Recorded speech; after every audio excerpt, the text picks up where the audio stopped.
Raconter se trouve dans 1 Samuel et 2 Samuel. Dites avec moi 1 Samuel. 1 Samuel. 2 Samuel. 2 Samuel. Ok, il s'agit de l'histoire des enfants d'Israël.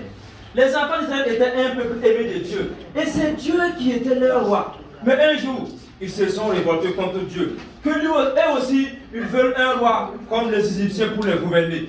Et Dieu a dit, ah, vous aussi. Mais Dieu les a donné un homme grand et fort comme Iron Baby.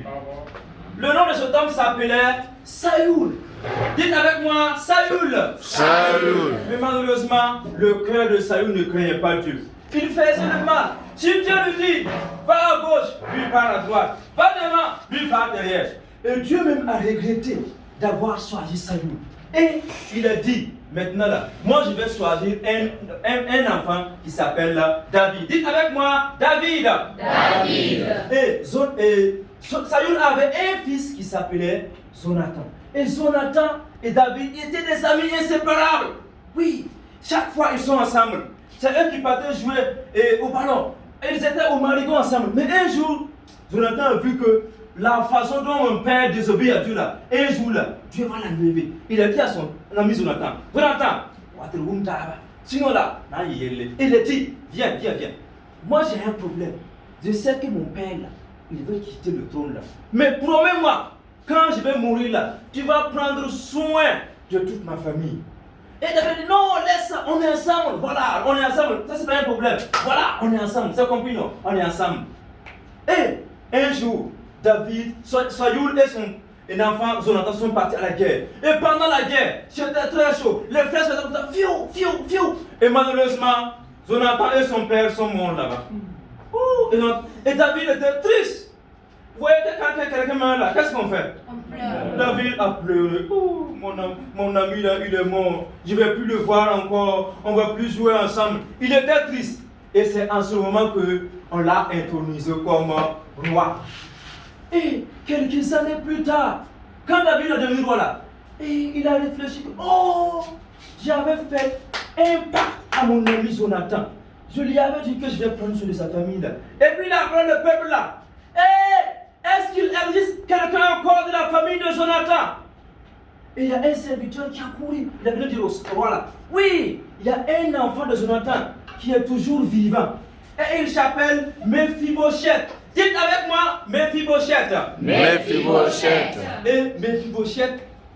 Et Mephibosheth avait 5 ans lorsqu'il est devenu orphelin. Mephibosheth avait 5 ans lorsque son père et son grand-père sont morts au combat. Et lorsque son père est mort là, il y a les gens méchants là. À leur époque là, quand les rois meurent, on vient, on les tue. Et les gens méchants sont venus les chercher dans leur famille pour les tuer. Et en ce moment, il y avait une fille, une nounou qui s'occupait de Mephibosheth. Il a pris Mephibosheth, il courait. Il était fatigué, il courait. Et par fini, il est tombé avec l'enfant là. Et l'enfant là, les pieds là se sont cassés. Il est devenu extropié. Et il marchait comme ça.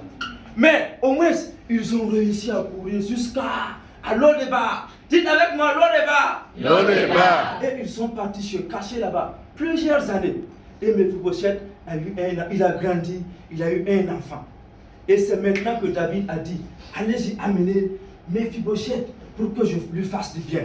Et David a envoyé des soldats pour aller chez Mephibosheth. Mais vous voyez, regardez, un prince qui devait être un roi, et il vivait caché.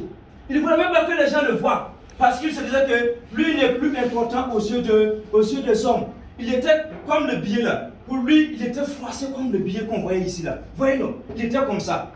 Et David a envoyé des hommes. Quand les hommes sont arrivés chez lui là, ils ont fait quoi? Il a regardé. Qui est venu me chercher? Il a fait comme ça. Les hommes ont dit, le roi t'a cherché. Il a dit, oh, ça, c'est fini pour moi. On est venu pour me tuer. Et les hommes là l'ont amené vers le roi David. Et quand ils sont venus, il est venu, j'étais à terre. Il pouvait même plus regarder le roi. Il a tremblé de peur. Et David a dit, Mephibosheth, il l'a appelé par son nom. Mephibosheth, n'aie pas peur. En ce moment, il a commencé à pleurer. Oh, regardez, moi je ne vois pas qu'un chien mort. Oh, nous avons fait du mal, nous avons fait du tort à votre famille. Laissez-moi. Et David a dit non, ne crains pas. Parce que à cause de ton père David, là, je vais te faire du bien.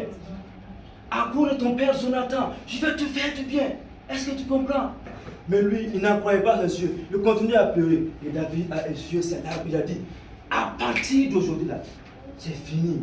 Maintenant là, à partir d'aujourd'hui là, tu vas maintenant manger avec moi. Tous les jours là. Qui veut manger avec le président du Faso? Là-bas là. Vous voyez non? Il y a tout. Il y a poisson brisé, il y a le lait, il y a les crêpes. Vous allez manger tout ça là-bas. David a dit à Mephibosheth là, à partir d'aujourd'hui là, le matin là, tu vas manger le lait avec chimbus avec moi. À midi, tu vas manger le riz gras avec poisson brisé. Tout ça là, tu vas manger avec moi. Et à partir de ce jour là, sa vie a complètement changé. Sa vie qui était comme le billet froissé là, tout ça a été changé. Parce que il avait de la valeur aux yeux de Dieu et aux yeux de David.